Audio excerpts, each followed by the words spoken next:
Hi everyone, just a quick one this time. I've set up a playlist on this channel for binaural sound frequencies. I've added a few more of the ones that I use myself that I find very beneficial. Now, they do work better when you've got earphones in.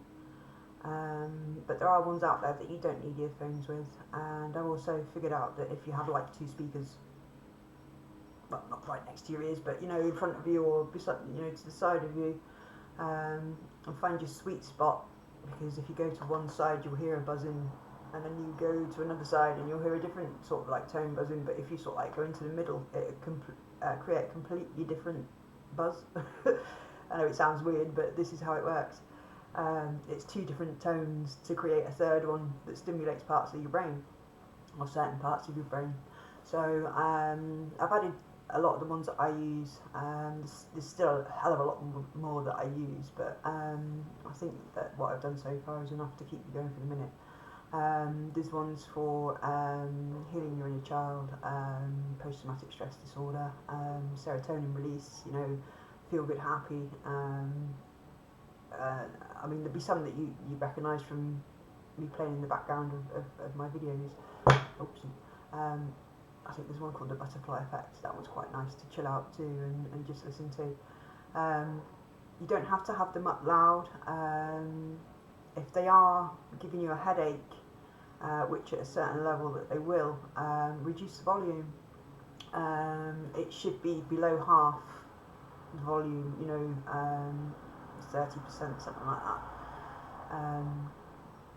Even if you sort of like put it on when you go sleep, or on your stereo as you go sleep, play it through the night, have a playlist.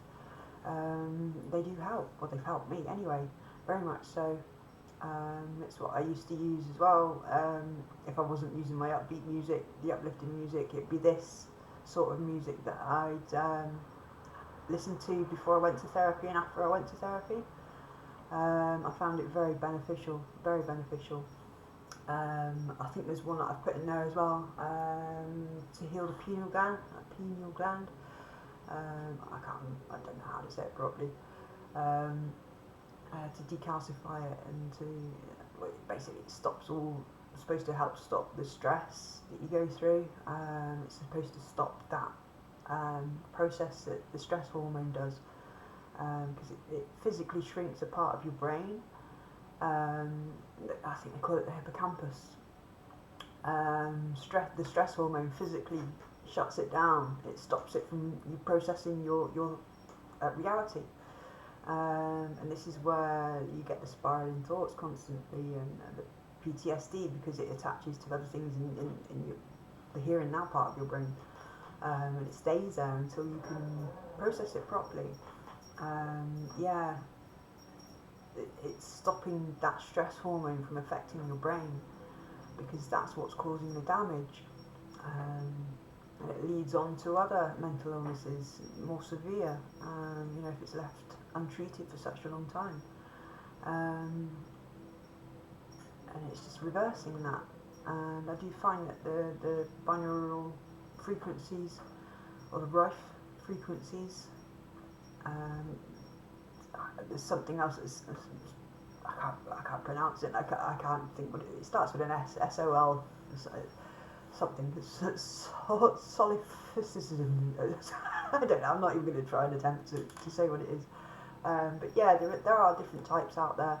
I mean, if none of mine actually, if you don't like any of mine, then go on YouTube. There's plenty more.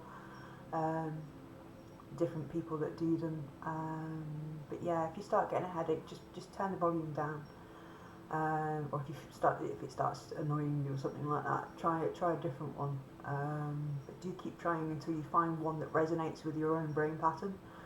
I mean, there's some, but it's really weird when you've got your earphones in. It'll send tingles over your head and you can feel it moving around. It's proper weird. When you get like those uplifting tunes and you get goosebumps everywhere, it's like that, but in your brain you can feel it. It's proper tingly and weird. It's nice. It's very nice. So yeah, give them a try. You know, especially if you're stressed around toxic people, or you know, having to go to therapy and things like that. It's just another coping mechanism that works. Well, it's worked for me. Um, and a lot of people do swear in them, you know, to use them, swear that they help. You know, it's helped me. I do believe so, very much so. So yeah, I hope this helps other people. Take a look. I think I called it binaural beats or something on my playlist. So I'll keep adding. I'll be adding some uplifting tunes to my favourite music type thing. Anyway, it's something I need to do, you know, for the channel. Build up an archive of uplifting music. Either be the brain therapy or just my own favourites, you know. But pick and choose whatever you want, and also pick and choose what you prefer to listen to on YouTube, you know. I can direct you and you go ahead and make up your own playlists of what you feel works for you. I mean, you might listen to a few and go, oh god, I don't like that, it's doing my head in, like, you know, like I have, you know, you turn it on and it starts off nice and all of a sudden it goes, ooh, and it doesn't resonate with your brain. It's like, no, I've got to turn that off, find something else. But it's like with everything, trial and error, isn't it, you know? It's the same with medications, you know, antidepressants. The first lot you might have might not do anything, you know, it might make you feel worse. So you go back to the doctor and you ask for some different ones, you know, to try something else. Because everybody's different. Everybody's brain's different.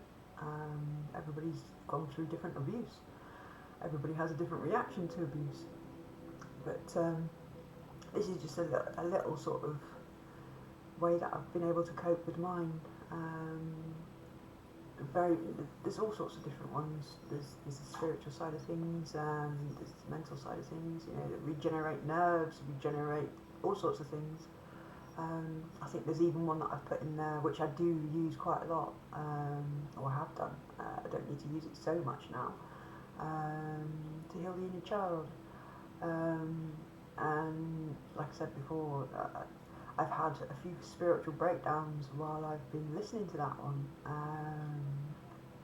And yeah, I've broken down and cried, you know, sat in the bath like I do, having a little therapy session to myself with the child healing music on. And yeah, I've had some spiritual breakdowns, but they've been good.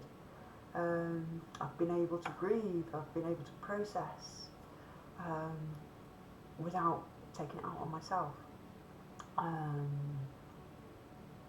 it's good to do that, it really is. It shows that you're moving forward, that you're understanding the grief and the trauma, and that is a big part of healing, very much so. Well, for me anyway. If there's anybody else out there that does these sorts of things, then please speak up. You know, a bit of confirmation, a bit of support about this sort of thing. You know, the more people that talk about it and say, yeah, this works. You know, it's done good for me, the better. I mean, even if you do start listening to stuff and see it have a good effect, please comment. Please show other people that it's working. Very much so. We need to share our coping skills and how we learn to move forward instead of being stuck. You know, we've been stuck for so many years. It's time to move forward. It's time to heal. And if I can help you do that, then all the better. So, right, I shall now stop this video because it's time to do my training video with some completely different type of music, more upbeat. But yes, please look into my playlists for the binaural frequencies, and I do believe that they will help you, even if it's just to calm your mind down. You know, that's enough to benefit anyone, especially when you're highly stressed. You know, with therapy and things like that, and what's going on around you. But yeah, as and when, doing it on a daily basis is good. Very much so. I mean, there's even some that, you know, it's just the tones. You just hear like a and then you take your earphones out and your hearing goes weird. It's like it's still resonating after.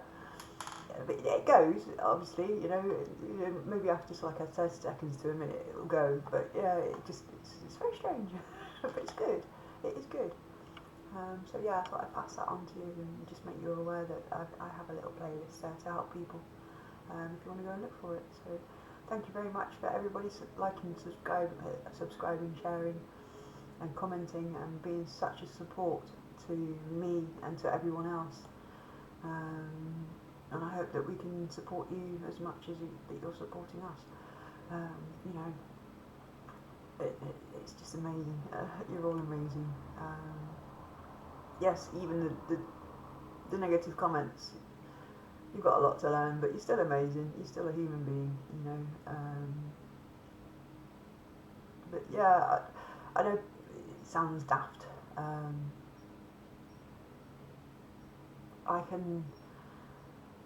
I have respect for my abusers. I know it sounds daft. I feel sorry for them, and I know that it's just the way that their brain works. This is why I can forgive them. I can move forward, and that is a lot to do with the healing as well. It's being able to forgive. You can't forget, unfortunately. You can forgive and move on. You have to do it for yourself, just for your own state of mind and feeling at peace with your own self and your own experiences. I mean, the brain's different. They can't help what they're doing, even though they know what they're doing. They can't help it. It's the same as us. Empaths, we can't help being kind and considerate and caring and loving and sharing and taking things out on ourselves. We can't help that. And it's just the same with a narcissist. They can't help being a narcissist. A toxic person can't help being toxic. That's how their brains have developed. I mean, when they recognise it and they start to treat it, they can manage it. I've been looking at a few things online, on YouTube, where narcissists are trying to get better. I mean, there's one narcissist that says, they'll never get better, it's just not in their brain capacity to do that, but they can manage it, very much so. People know, well, most people know good from bad, but a lot of people don't actually realise that they are narcissists, that they are toxic. It's just how they are. It's how they've always been. It's how their parents are. It's how their parents have always been. Or how their friends are. It's how their friends have always been. So until they recognise it in themselves, which is very hard to do for a narcissist, because obviously they're God. Nothing's wrong with them. Until they recognise it, then they're not going to do anything about it. So I do feel very sorry for them. But like all human beings, I have respect. I respect everyone. It's just me as an empath. So yeah, I've waffled on enough again. So I shall say goodbye, and thank you very much again. See you later.